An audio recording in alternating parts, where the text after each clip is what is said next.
Un instante, una foto.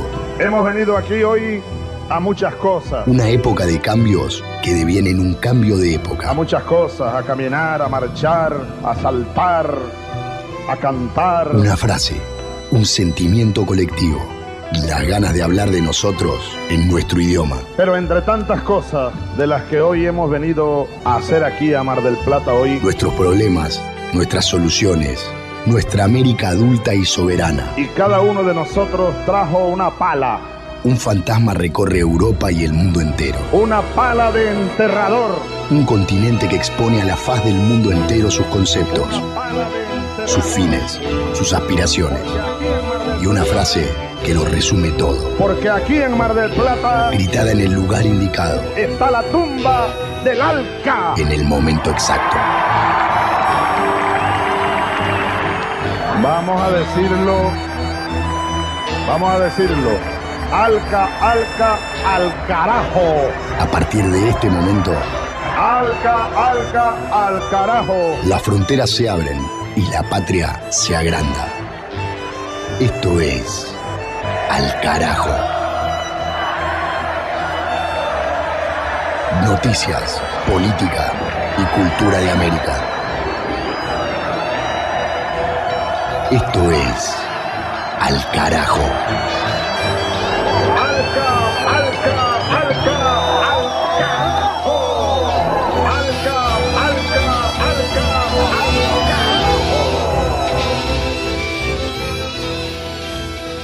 Y ya entramos a transitar la hoja número 6 del almanaque del calendario de este año 2024. Junio en Al Carajo, este ciclo de política, cultura, música e identidad latinoamericana, con muchos títulos como en cada emisión, en lo que es nuestra temporada número 15, que empezamos a recorrer desde principios del mes de marzo y que extendemos como en cada año hasta el último día de diciembre, con todos los principales títulos país por país y región por región de nuestro continente, construyendo la agenda contrainformativa, alternativa a la que plantean los medios hegemónicos centralizados de cada uno de nuestros países, con las voces de las organizaciones sociales, movimientos populares, estudiantiles, campesinos, indígenas, sindicales, en contacto con las radios de todo el continente, en una gran red basada en el intercambio, en compartir, en hacer fuerza en conjunto para comunicar. Recordamos que este programa lo hacemos en origen en la radio de las Madres de Plaza de Mayo de Buenos Aires, Argentina, para nuestras audiencias en Centroamérica y en lugares que andan un poco más cálidos a esta altura del año. Arrancamos posicionándonos en este frío mes de junio, porque acá en el sur rioplatense andamos bajo esos climas y eso pretende justificar también algún efecto en la voz de este conductor, castigada por esas cosas también de los inviernos adelantados. En esta emisión, sin más demoras, vamos a empezar a recorrer. Tenemos varias noticias que consideramos importantes. Mencionamos fuentes, el informativo Contacto Sur de ALER, las emisoras comunitarias desde los distintos lugares del continente y también la colaboración y el intercambio con radios universitarias y con radios públicas, que a su vez retransmiten este programa en 4 países, en antenas de toda la República Argentina, de Bolivia, de Chile, de Uruguay, más nuestro canal de YouTube, Al Carajo Radio, a través del cual se puede escuchar la emisión en vivo y también queda resguardado el material histórico. Están todos los capítulos de esta temporada y de las temporadas anteriores. Mavi Sosa en la literatura, Pales Carrera Griota en el cine, Juan Francisco Martínez Pería en la historia y quien habla, Pablo Daniel Ovín, en la conducción y producción periodística. Hacemos este Al Carajo, que empieza el viaje por los siguientes destinos geográficos, políticos y sociales. Del Atlántico a los Andes, del cerro a la cordillera. Al Carajo. Las noticias de América.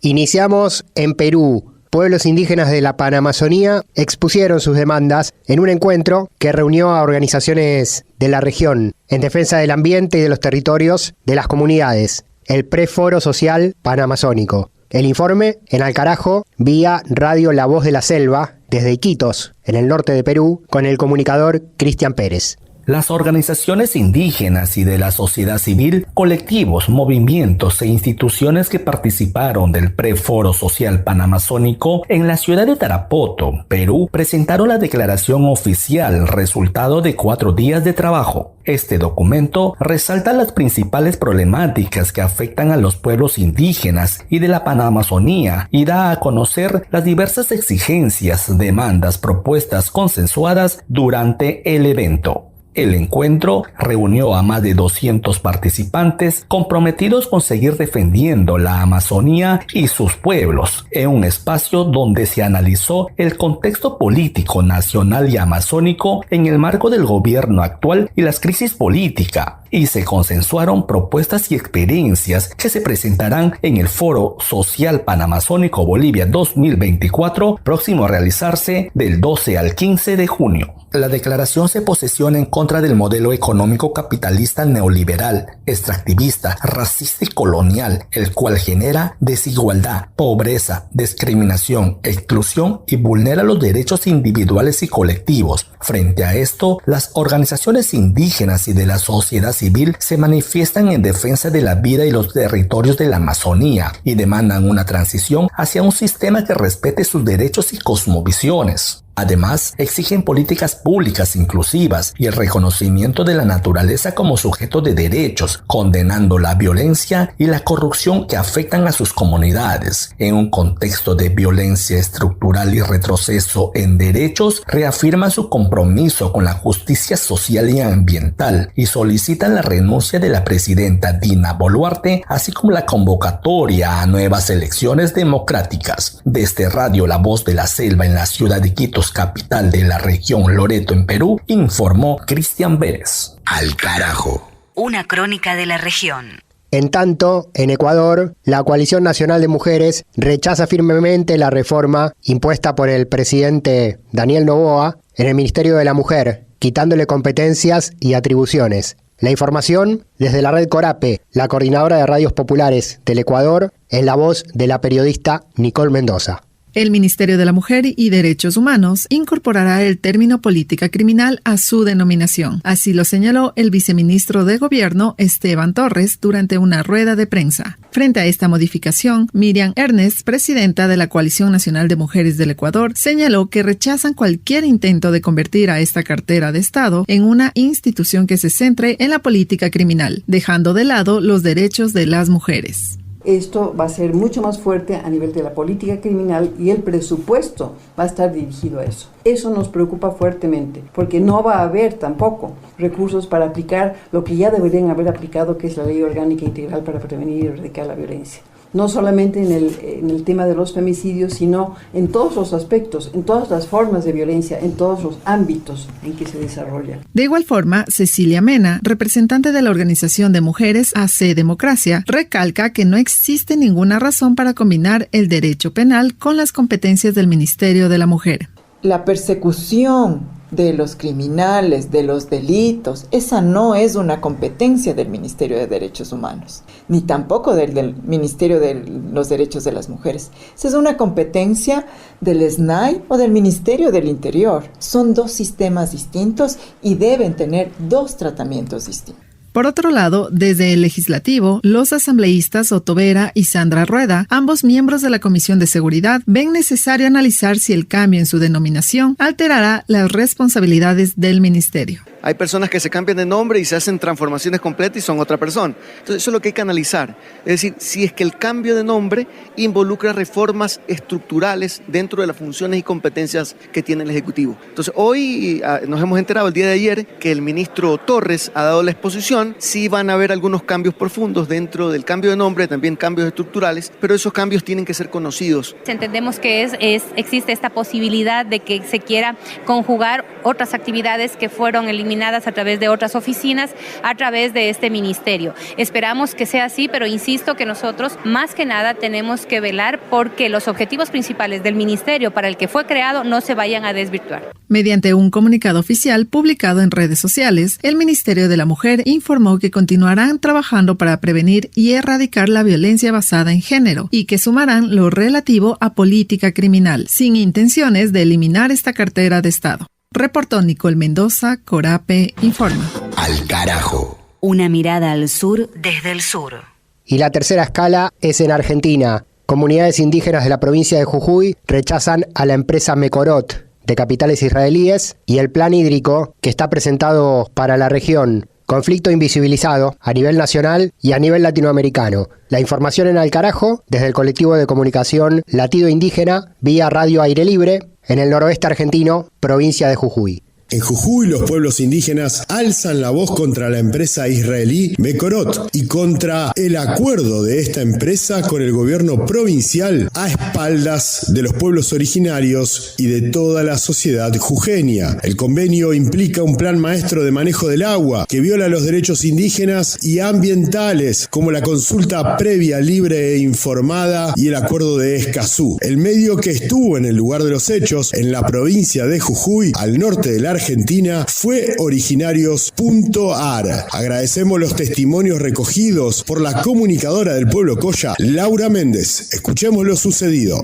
Se acaba de terminar sin dar respuesta de por qué eligieron. La verdad que una vergüenza la exposición del representante del gobierno, que dijo que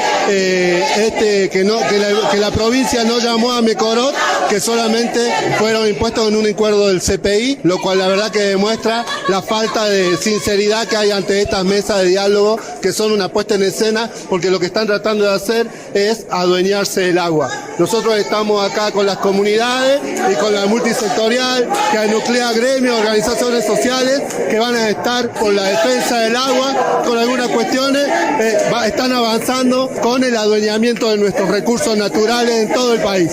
Bueno, así también, ¿qué le pareció la exposición, abogada Silvia Llanes? No, toda una farsa, toda una mentira. El 4 de abril ya firmaron y están queriendo mostrarnos espejitos de colores, lo cual no se lo vamos a permitir. Bueno,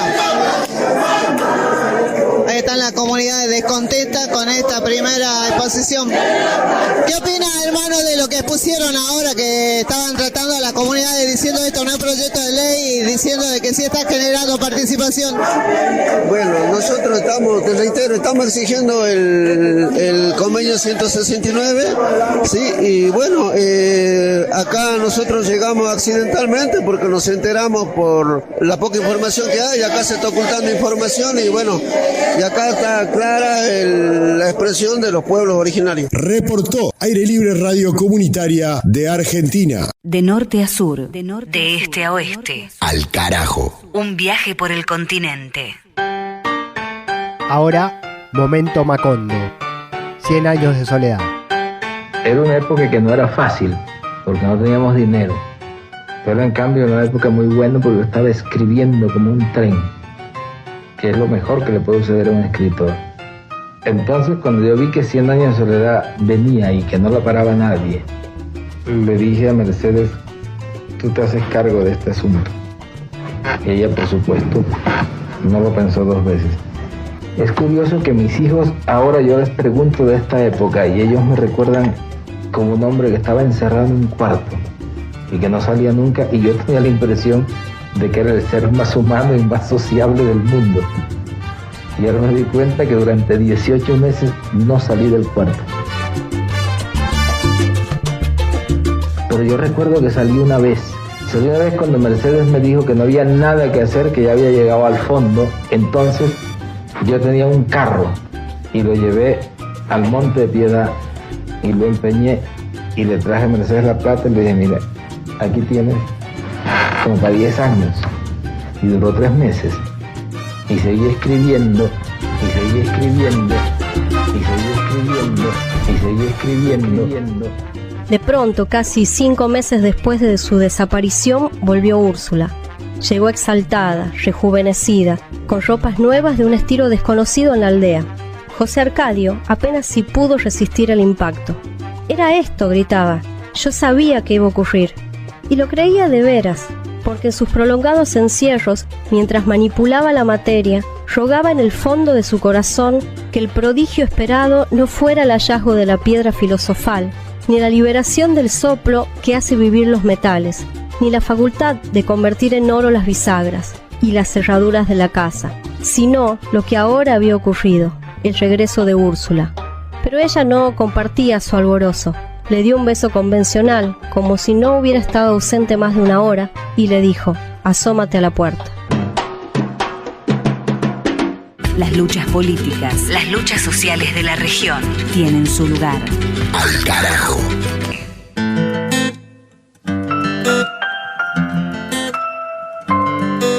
Y seguimos en Al Carajo, ahora para abordar la historia latinoamericana a través de pensadores y referentes de nuestra política regional. Y para eso, Juan Francisco Martínez Pería, presente siempre con nosotros.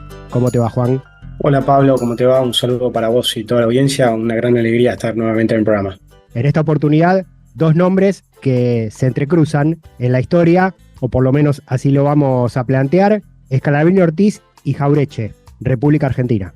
Sí, dos figuras centrales del pensamiento nacional y popular. Se cumplieron el 25 de mayo 50 años del fallecimiento de Arturo Jauretche. Hubo un montón de homenajes y se han planeado todo un año jauretchiano, así que desde acá nos sumamos. Pero también aprovechamos que se cumple también un aniversario del fallecimiento de Raúl Escabio Ortiz, el 30 de mayo de 1959, y ambos fueron una dupla sin igual, digamos, trabajaron codo a codo, ¿no? Y bueno, qué mejor que recordarlos en conjunto, aprovechando este doble aniversario. Jauretche y Escabio Ortiz fueron dos figuras claves que, como decíamos antes, fueron amigos y trabajaron en conjunto. Y sobre todo tuvieron un momento de encuentro en la década del 30, ¿no? Arturo Jauretche, que nació a comienzos del siglo XX, después de una breve juventud conservadora, va a hacerse radical, irigoyenista. Hay que recordarle a la audiencia que el irigoyenismo implicó el primer gobierno democrático de la Argentina, ¿no? Irigoyen gobernó de 1916 a 1922 y después de 1928 a 1930. También con un interregno a cargo de Marcelo T. Alvear. El radicalismo fue un movimiento de sectores medios que buscó cierta democratización política y en menor medida democratización social, con ciertos tintes nacionalistas populares, digamos, pero más bien moderados. Jauretche empieza sus armas ahí, pero sobre todo Jauretche y Jaime Ortiz se encuentran en la década del 30, conocida en la Argentina como década infame, porque se da a partir de 1930 el primer golpe en el siglo XX, ese golpe hecho por Uriburu, derroca y apresa a Irigoyen y persigue al radicalismo, así como también persigue al movimiento obrero y a la izquierda, y ahí comienza una etapa muy negativa. La dictadura dura 2 años y después va a haber una sucesión de gobiernos liberales conservadores en una alianza de partidos, donde el más importante fue la Unión Cívica Radical del Pueblo, que era un sector radical elitista y liberal conservador, y también otro partido que es el Demócrata Nacional y otro partido, el Partido Socialista Independiente, que van a confluir en lo que llamó la concordancia, pero que los sectores críticos lo llamaban el contubernio, y que van a instaurar dos cosas. Por un lado, van a instaurar el fraude patriótico, o sea, se va a volver a la lógica de fraude y de falsa democracia, y por otro lado, y esto es muy importante para la historia que estamos contando, lo que van a hacer es intentar reconstruir la relación fuerte dependiente con Inglaterra, que se había trastocado a partir de la crisis de 1930, que alteró muy radicalmente las relaciones de Inglaterra con el mundo, ¿no? Ya Inglaterra no tenía la misma capacidad de inversión, ni la misma capacidad financiera, ni la misma capacidad de exportación y de importación de productos, ¿no? Y en la Argentina, para reconstruir eso, hubo un pacto muy conocido que se dio en 1933, que es el Pacto Roca-Runciman. Ahora, la historia de Jauretche, Scalabrini Ortiz, venía por su lado con una obra más de literatura, ¿no? Hay un libro muy famoso, El hombre que está solo y espera, que es un ensayo filosófico sobre el hombre de Corrientes y Esmeralda, sobre el espíritu nacional de alguna manera, pero sobre todo se encuentran a mediados de la década del 30 con el surgimiento de una agrupación que llamó Forja. Para entender esto hay que entender la política del radicalismo. El radicalismo vuelve a comienzos de la década del 30 a lo que tradicionalmente fue su política, que es la de abstención revolucionaria, la de no participar en las elecciones, denunciando que había un fraude. Pero cuando muere Irigoyen en 1933, lo reemplaza en el liderazgo Marcelo T. de Alvear, y Alvear en 1935 levanta la abstención. Y al levantar la abstención, dentro del radicalismo hay sectores jóvenes, sobre todo de clase media, sobre todo Buenos Aires, La Plata, un poco Santa Fe, la provincia de Santa Fe, un poco Córdoba, que constituyen una línea interna que llamó Forja. Fuerza de Orientación Radical de la Joven Argentina. Esa agrupación era una agrupación irigoyenista, radical, que reivindicaba el legado de Irigoyen, pero que va a ir mucho más allá del legado de Irigoyen, ¿no? Va a radicalizar al radicalismo, revolucionar el radicalismo. Ahí participaron figuras muy importantes, como el poeta y tanguero Homero Mansi, como Gabriel del Mazo, una figura muy importante de la reforma universitaria, Guillermo Borda, de Lepiane, por ejemplo, que había sido hijo de un ministro de Irigoyen, y otras figuras que fueron confluyendo en esta agrupación que tuvo toda una serie de novedades importantes. Primero y principal, que puede ser vista como una agrupación constructora de una ideología nacional y popular, digamos, fuertemente latinoamericanista y antiimperialista, y por otro lado, con toda una serie de nuevas retóricas y nuevas formas de pensar la política y de difundir un ideario político, ¿no? Forja fue muy novedosa tanto en su aspecto más doctrinario como en su aspecto propagandístico. No hay que exagerar, digamos, la importancia de Forja en el sentido de que nunca fue un movimiento de masas, pero sí, de alguna manera, distintos intérpretes lo han visto como una suerte de eslabón perdido entre lo mejor del irigoyenismo y lo mejor del peronismo, porque Perón estuvo muy influido por las ideas de Forja y porque, de hecho, Jauretche y Escamino Ortiz y otros tuvieron vínculos con Perón cuando surgió el golpe de 1943 y cuando después gobernó Perón. Hay que recordar que Jauretche fue presidente del Banco Provincia durante la primera presidencia de Perón. Ahí en la década del 30, Forja empieza a publicar una serie de cuadernos, una serie de textos y particularmente los dos van a tener una política muy activa, muy importante. Jauretche va a ser el gran líder de Forja y Jauretche sobre todo lo que va a llevar adelante es lo que va a ser una constante en su obra, es una crítica a la cosmovisión liberal oligárquica y sobre todo a la cosmovisión eurocéntrica y proimperialista, ¿no? Mostrando de alguna manera cómo había una cultura colonial en la Argentina y no solamente en la Argentina, sino en América Latina que debía ser deconstruida, descolonizada. Esto va a ser una constante. Uno de los grandes libros de Jauretche es el Manual de Sonceras Argentinas, que es un libro escrito posteriormente, en el cual él desmenuza lo que él llama sonceras, ¿no? Que podrían ser grandes mitos, núcleos conceptuales míticos, en el cual él plantea como el núcleo fundamental, o esta idea, lo que él llama la soncera madre, que es la de civilización o barbarie, ¿no? Civilización o barbarie, que fue el gran ideario de fines del siglo XVIII, XIX y también el XX, obviamente muy difundido por Sarmiento, pero no inventado por Sarmiento, en el cual todo lo europeo y europeo occidental y norteamericano era visto como la civilización y lo propio, lo popular, lo latinoamericano, lo que hacía África y Asia era visto como la barbarie, ¿no? Entonces, en esa cosmovisión de civilización o barbarie, Jauretche lo que plantea es que nos teníamos que dejar penetrar, digamos, por esa civilización para poder desarrollarnos, modernizarnos, etcétera, etcétera. Jauretche va a volver una y otra vez, digamos, a esta gran crítica cultural. Jauretche también va a aportar a un tipo de revisionismo histórico muy penetrante y muy popular, entendiendo que la historia también es una historia mítica, ¿no? Una historia construida por una élite liberal oligárquica pro-británica y pro-imperialista. Y él, sobre todo, lo que va a hacer ahí es desmenuzar este armado ideológico, digamos, ¿no? Escamino Ortiz va a escribir sus libros más importantes en la década del 30, sobre todo vale la pena resaltar dos. Uno es Política Británica en el Río de la Plata, que es un libro clave donde él muestra cómo desde la década del 20, sobre todo en la época de Rivadavia, quien fue, digamos, primero ministro de gobierno de la provincia de Buenos Aires y después presidente de facto, de alguna manera, de las Provincias Unidas del Río de la Plata, se va construyendo una política de dependencia económica en relación con Inglaterra, tanto en términos de empréstitos financieros y comerciales. Y después su otro gran libro, obviamente que tiene más, el otro gran libro va a ser Historia de los ferrocarriles argentinos, donde justamente lo que va a mostrar Escamino Ortiz es que la construcción de los ferrocarriles, lejos de implicar un progreso y un desarrollo para la Argentina, va a implicar de alguna manera toda una estructura que va a enfeudar al capital británico. Escamino Ortiz va a mostrar cómo todo el entramado ferroviario no genera una integración nacional, ni genera una integración latinoamericana, mucho menos, sino que nos integra con Inglaterra de manera subalternizada y cómo, digamos, lo que permite es que los productos británicos penetren por el mercado interno, destruyendo cualquier tipo de capacidad industrial, y por otro lado, cómo esto hace que los productos primarios salgan hacia afuera, hacia Inglaterra. Escamino Ortiz va a usar la metáfora de que el entramado ferroviario o el trazado ferroviario es como una telaraña que atrapa el desarrollo industrial de la Argentina, ¿no? Impide un desarrollo verdadero. Son Arturo Jauretche y Raúl Escalabrino Ortiz. Nos cuenta Juan Francisco Martínez Pería en Al Carajo, historiador del Centro Cultural de la Cooperación de Buenos Aires, de la Universidad Nacional de las Madres de Plaza de Mayo, de Argentina, y docente de la educación pública latinoamericana.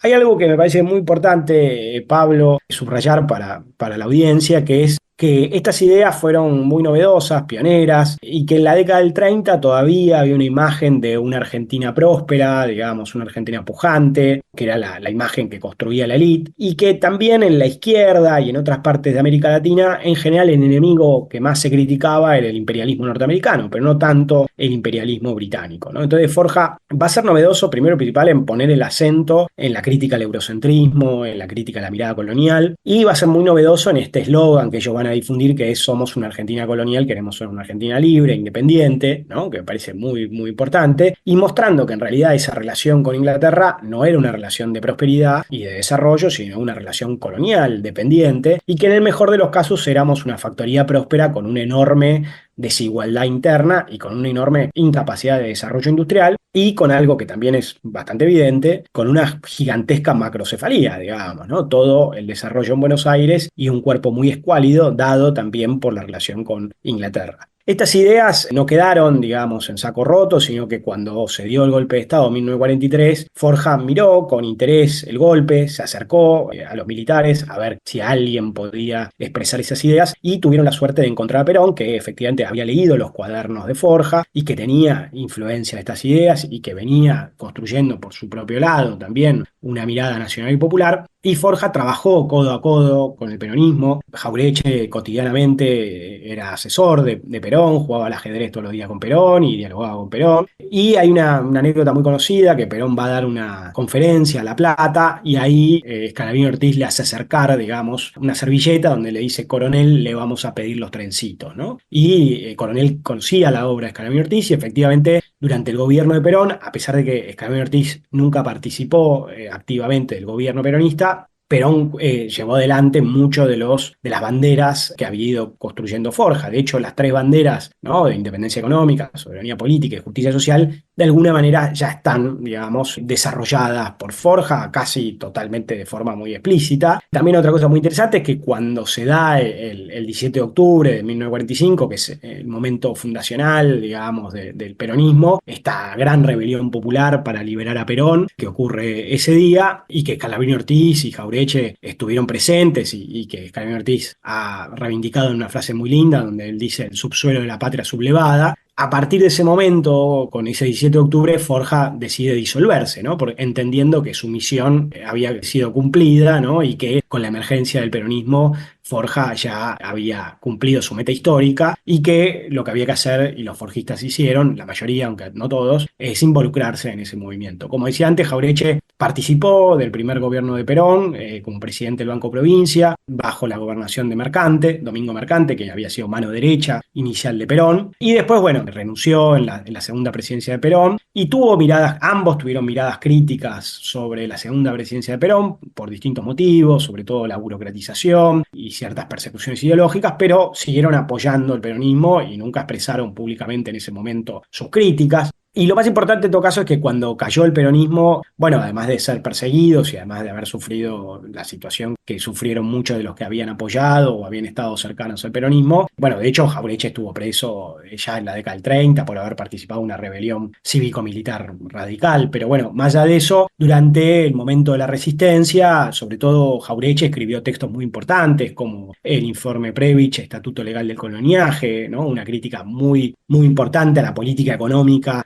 de la revolución autoproclamada libertadora, y también otro libro muy importante que fue Los Profetas del Odio, ¿no? Después llamado Los Profetas del Odio y la Yapa, ¿no? Donde Jauretche hace una crítica feroz a todo el discurso colonial ideológico antiperonista de ese momento. Y después, bueno, Jauretche va a escribir otros libros muy importantes, como veníamos señalando, sobre todo el Manual de Sonceras Argentinas y El Medio Pelo en la Sociedad Argentina, que es toda una crítica, lo que él llama la construcción de una sociología nacional, de lo que él llama esta mirada de medio pelo, digamos, ¿no? De sectores medios y sectores burgueses, digamos, que no terminan de convertirse en una perspectiva nacional y popular, digamos, ¿no? Teniendo todavía una mirada fuertemente colonizada y proagraria, y sin poder desarrollar un proyecto nacional. Tanto Jauretche como Scalabrini Ortiz en un momento se acercaron a Frondizi, participaron de una revista que se llama ¿Qué pasa en 7 días? Pero los dos terminaron muy desencantados con Frondizi, entendiendo que Frondizi había traicionado. Algo que es importante es que Jauretche, a pesar de estar muy identificado con el peronismo, es una figura ecuménica, digamos, porque es una figura que de alguna manera él entendía que defendía lo nacional, digamos, por sobre lo partidario, y entendía que de alguna manera lo nacional había sido expresado inicialmente por el irigoyenismo, que Forja de alguna manera había alumbrado lo nacional en la década del 30 y que después el peronismo había implicado su máxima concreción de lo nacional y popular, pero que Frondizi podía ser la continuación de eso y los dos se sintieron absolutamente traicionados cuando eso no fue así. De hecho, Scalabrini Ortiz fallece en el contexto de la presidencia de Frondizi en 1959 y Jauretche lo continúa en el tiempo, lo sobrevive y sigue, digamos, en una fuerte reivindicación del peronismo, pero más allá del peronismo, sino de lo nacional. Jauretche lamentablemente muere en un contexto sumamente difícil en 1974, el 25 de mayo de 1974, que es en un contexto de la tercera presidencia de Perón, después de la presidencia de Cámpora, en una enorme crisis interna del peronismo y una crisis económica también muy fuerte por la crisis del 73, y muere obviamente en una situación de mucho pesar, y muere en un día muy simbólico que es el 25 de mayo, ¿no? El día de la Revolución de Mayo, y lo importante me parece, ya para cerrar la columna, dejan un legado enorme, digamos, ¿no? Tanto Scalabrini Ortiz como Jauretche dejan un legado enorme de cómo pensar, digamos, lo argentino y lo latinoamericano desde nuestro propio punto de vista, ¿no? Jauretche tiene una frase muy conocida donde él dice: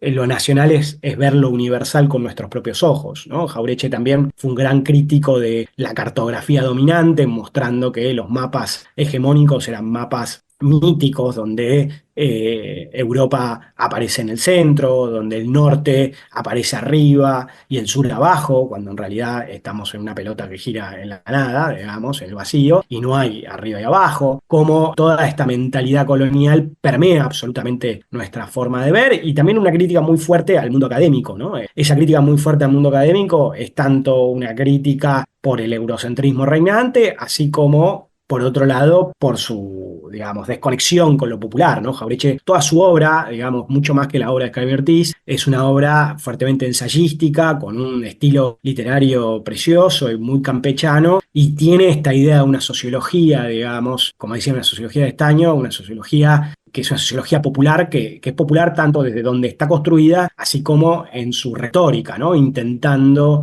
acercar a las masas, ¿no? Una mirada crítica de la Argentina, de América Latina y del mundo. Lamentablemente, los dos autores, aunque han sido autores que fueron bestseller en su momento, que fueron muy difundidos y muy reivindicados, sobre todo desde los movimientos nacional populares, lamentablemente no son leídos mucho, te diría, en las universidades. Todavía hoy sigue habiendo cierta prejuicio hacia sus obras, como obras poco académicas y obras profundamente militantes, que lo son, pero más allá de que son obras profundamente militantes, o tal vez por eso son obras académicamente o intelectualmente muy valiosas y creo que merecen ser, sin duda a dudas, sumamente recuperadas.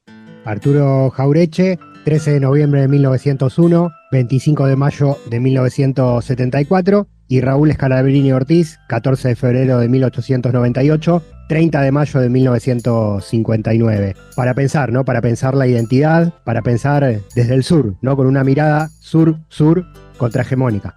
Sí, son dos figuras claves para cerrar, recuperar algunos de sus libros y obras sobre ellos. Norberto Galasso ha sido un gran continuador de la obra de ambos y escribió dos biografías muy importantes sobre Arturo Jauretche y Scalabrini Ortiz, dos biografías monumentales. La de Jauretche es en 2 volúmenes muy importantes y la de Scalabrini Ortiz en un volumen pero que es gigante. Después, bueno, las obras que yo te decía, de Jauretche, volver a repetirlas: Manual de Sociedades Argentinas, Forja y la década infame, El medio pelo en la sociedad argentina, Los profetas del odio y la chapa, el informe Previch, el estatuto legal del coloniaje, y Scalabrini Ortiz, bueno, Bases para la reconstrucción nacional, Historia del petróleo, Historia del ferrocarril en la Argentina. Después otro libro, Irigoyen y Perón. Son todos libros que valen mucho la pena. También quiero recomendar un libro de un compañero, Juan Godoy, que se llama La forja del nacionalismo popular, que es un libro muy bueno sobre Forja y sobre estas dos figuras. Y recientemente un compañero sacó una película sobre Norberto Galasso, que se llama Norberto Galazo, Pensar en Nacional, de Facundo Sosa. Pero la película, a pesar de que es una película sobre Galazo, bueno, Galazo habla mucho sobre todo sobre Jauretche y sobre Javier Ortiz y otros personajes del mundo de esta tradición nacional y popular,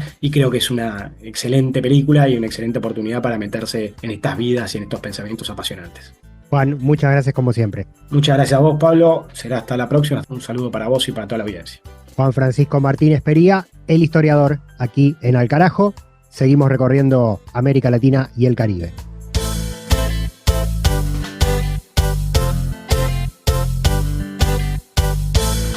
Al Carajo. Una crónica de la región. Guajira para el recuerdo. La bestialidad imperialista. Bestialidad que no tiene una frontera determinada ni pertenece a un país determinado. Bestias fueron las hordas hitleristas, como bestias son los norteamericanos hoy, como bestias son los paracaidistas belgas, como bestias fueron los imperialistas franceses en Argelia. Porque es la naturaleza del imperialismo la que bestializa a los hombres, la que la convierte en fieras sedientas de sangre que están dispuestas a degollar, a asesinar, a destruir hasta la última imagen de un revolucionario, de un partidario de un régimen que haya caído bajo su bota o que luche por su libertad. Y la estatua que recuerda a Lumumba, hoy destruida pero mañana reconstruida, nos recuerda también en la historia trágica de ese mártir de la revolución del mundo, que no se puede confiar en el imperialismo, pero ni tantito, nada.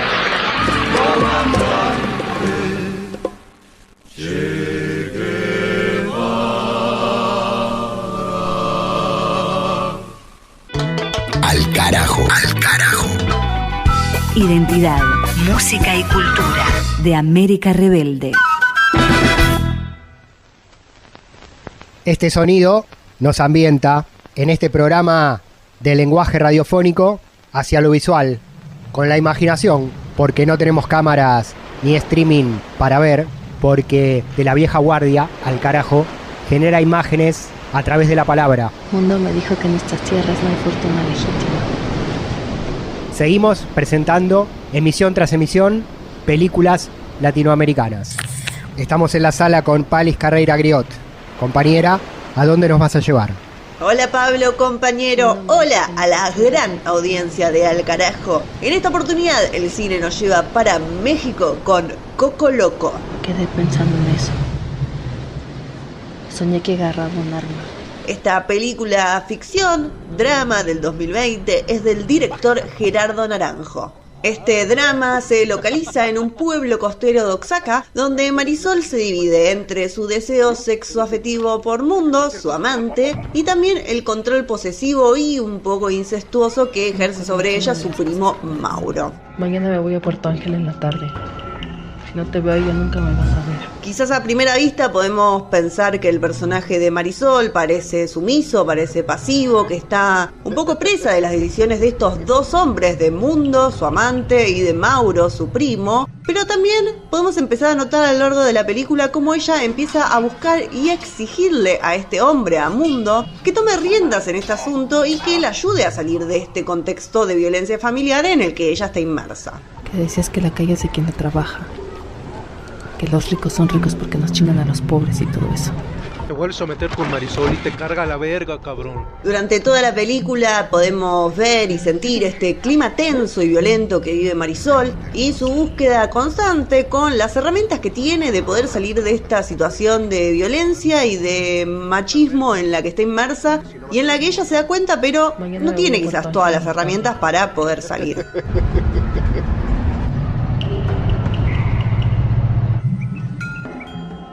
Coco Loco, esta película mexicana, es una película súper visual, está grabada en 16 milímetros, lo que le da un arte y una visual muy diferente a quizás otras películas, que mezcla imágenes con diferentes texturas y colores, y creo que eso le da un diferencial muy interesante a la película y le suma mucho también a la narración de este drama. Esto también se suma a los paisajes costeros que se unen a la historia y a todo el entramado que hay detrás, que hay mucho contenido por ahí sexual o desnudos, pero que se va muy bien con la historia y con todo lo que vive Marisol entre estos dos hombres.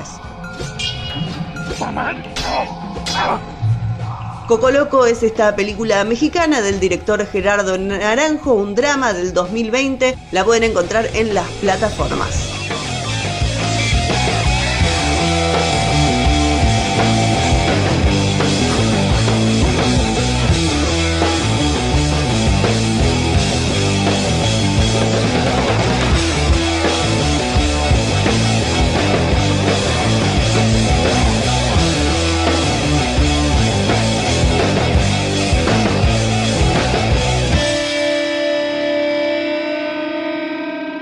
El cine de América Latina presente en Al Carajo. Ahora más noticias del continente. Ni tratados de libre expoliación, ni tratados como incapaces. Al Carajo.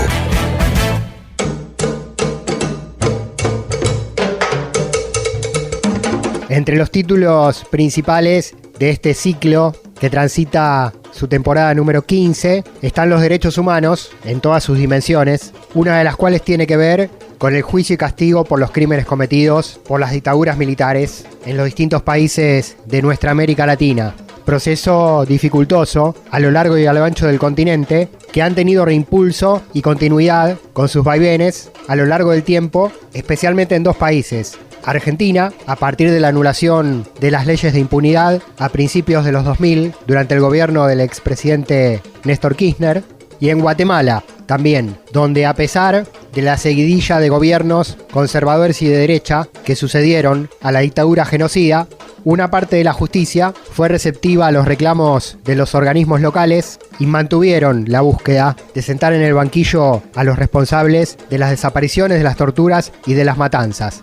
Ahora en Guatemala, con la llegada al gobierno del actual presidente Bernardo Arévalo, del movimiento Semilla, la expectativa crece porque el apoyo a los juicios por crímenes de lesa humanidad en el país centroamericano están o estarán reimpulsados por el propio Estado, por el propio gobierno, desde el Poder Ejecutivo. En este pasaje de Al Carajo vamos a compartir testimonio del representante de la Oficina de Derechos Humanos del Arzobispado de Guatemala, Raúl Nájera, que va a hablar de otro actor en todo esto, que son los medios de comunicación, que como pasó en Argentina con Clarín y La Nación durante la dictadura de Videla, como pasó en Chile con el Mercurio durante la dictadura de Pinochet, como pasó en Paraguay con el diario ABC durante el estroesnismo, en Guatemala también los medios fueron cómplices, silenciados por la fuerza o por la complacencia. El referente de derechos humanos guatemalteco habla del rol de la prensa en el silenciamiento de las masacres ocurridas puntualmente durante el gobierno del general Fernando Romeo Lucas García a principios de la década del 80. Hay que decir que el contexto del que estamos hablando es entre 1978 y 1982, específicamente entre agosto de 1981 y el 23 de marzo de 1982, cuando Benedicto Lucas García fue jefe del Estado Mayor General del Ejército de Guatemala, por lo que está siendo juzgado en este momento. El contexto en ese entonces era un contexto totalmente coercitivo, ¿verdad?, en el que cualquier expresión disidente, cualquier comunicación libre era reprimida. En ese sentido, la prensa no estuvo al margen. La prensa en Guatemala fue una prensa controlada en ese contexto, prensa que reprodujo directamente la versión oficial de lo que sucedía en aquel entonces, minimizando por supuesto las graves violaciones a derechos humanos, invisibilizando el genocidio cometido en contra de la población maya y campesina del país, y silenciando por medio de la represión política, por medio de las ejecuciones extrajudiciales, la desaparición forzada, la tortura de periodistas libres e independientes que se atrevían a denunciar lo que estaba sucediendo, y en Guatemala conocemos muchos casos de periodistas que fueron silenciados de esa manera y aún siguen sin aparecer. Raúl Nájera, investigador de la Oficina de Derechos Humanos del Arzobispado de Guatemala, sobre la censura y la situación de los medios de comunicación durante el genocidio cometido por la dictadura militar en el país centroamericano. En ese sentido, la prensa en Guatemala, además de controlada, pues fue sometida a un proceso de militarización en el que los periodistas, los redactores de los medios de comunicación recibían instrucciones precisas del Ejército de Guatemala para reproducir cuál o cierto tipo de información. Hay que decir que en ese contexto, Benedicto Lucas García se encargó personalmente también de controlar a los medios de comunicación. Recordemos que Benedicto Lucas convocaba a conferencias de prensa y seleccionaba periodistas a los cuales él mismo llevaba en helicóptero a los lugares, a las zonas de operaciones en el país que le convenía enseñar, ¿verdad? Y prueba de ello se puede encontrar muy fácilmente en registros hemerográficos o en medios de prensa internacionales los viajes que Benedicto Lucas organizaba para periodistas para transmitir la información que le convenía, ¿verdad? En aquel entonces. Sin embargo, es importante decir que aún así ese tipo de información cooptada que pretendía Manuel Benedicto Lucas García ha servido en este caso y servirá para demostrar su presencia directa en las zonas de operaciones, ¿verdad? También permite demostrar que había una intención de ocultar los crímenes de lesa humanidad y el genocidio que se estaba cometiendo en aquel entonces, y que va más allá cuando permite demostrar que ejercía el control total de las unidades militares que realizaban operaciones militares a lo largo y ancho del país. Las publicaciones de periodistas nacionales y extranjeros que pasaron graves riesgos para sacar de Guatemala esa información, como grandes periodistas europeos, latinoamericanos, estadounidenses, guatemaltecos, lograron sacar poco de ese tipo de información. Por ejemplo, Jean-Marie Simmons es una de ellas, Pamela Yates es otra de ellas, Robert Nickelsberg es otro de ellos, en fin, podemos mencionar muchos.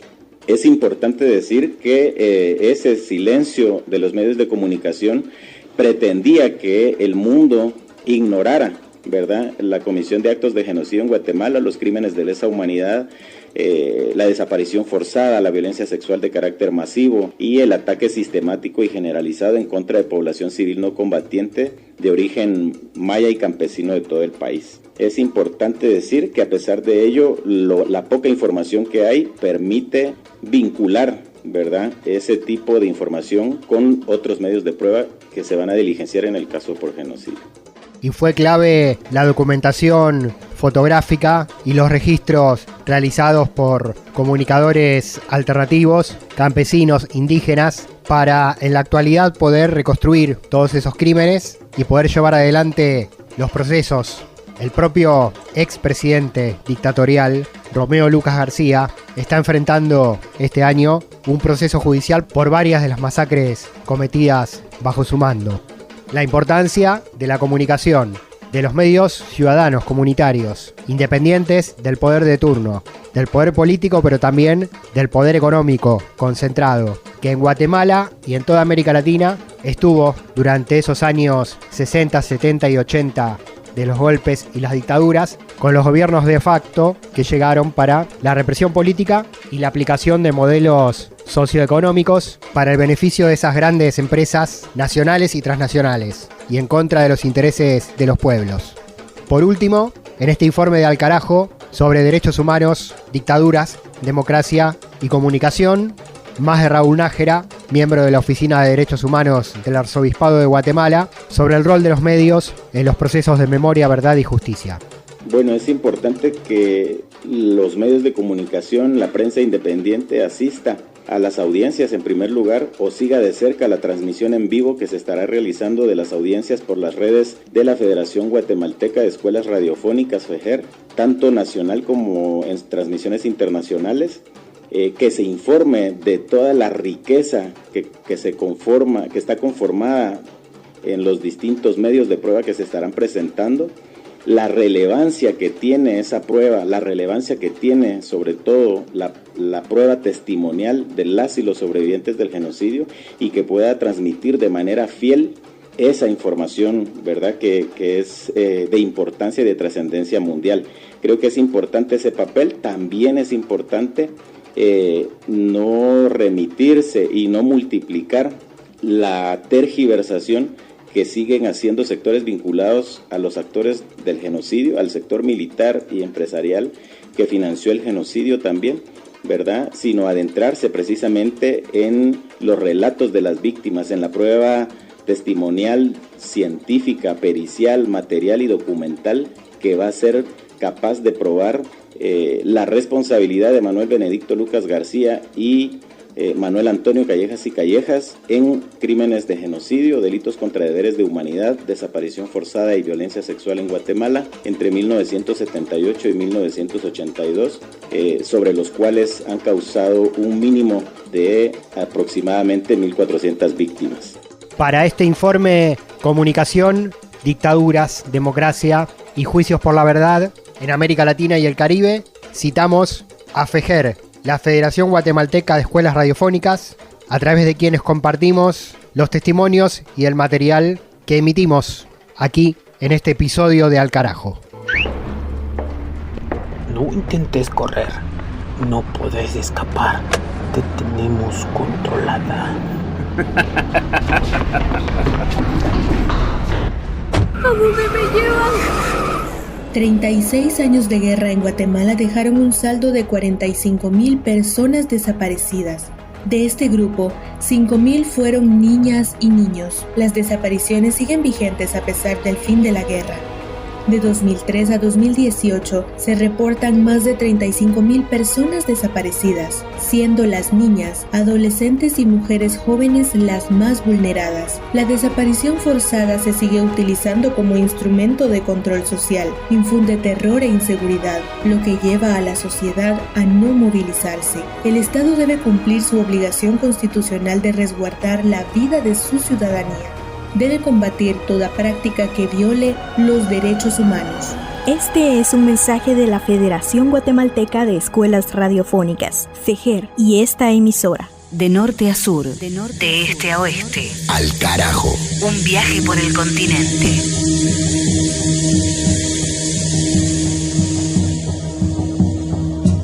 Juan, que así se llamaba el villista que había cruzado mirada con Gertrudis, abandonó el campo de batalla dejando atrás a un enemigo a medio morir, sin saber por qué.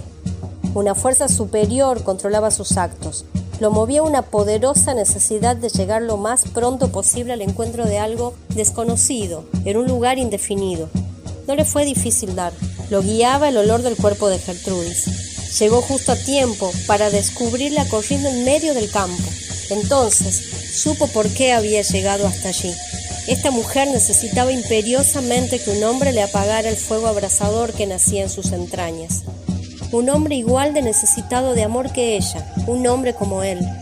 Gertrudis dejó de correr en cuanto lo vio venir hacia ella. Desnuda como estaba, con el pelo suelto, cayéndole hasta la cintura e irradiando una luminosa energía, representaba lo que sería una síntesis perfecta entre una mujer angelical y una mujer infernal. La delicadeza de su rostro y la perfección de su inmaculado y virginal cuerpo contrastaban con la pasión y la lujuria que le salía atropelladamente por los ojos y por los poros.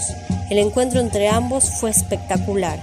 Él, sin dejar de galopar para no perder tiempo, se inclinó, la tomó de la cintura, la subió al caballo delante de él, pero acomodándola frente a frente, y se la llevó. El caballo, aparentemente siguiendo también órdenes superiores, siguió galopando como si supiera perfectamente cuál era su destino final, a pesar de que Juan le había soltado las riendas para poder abrazar y besar apasionadamente a Gertrudis. Aquí se queda la clara, la entrañable transparencia de tu querida presencia, comandante Che Guevara.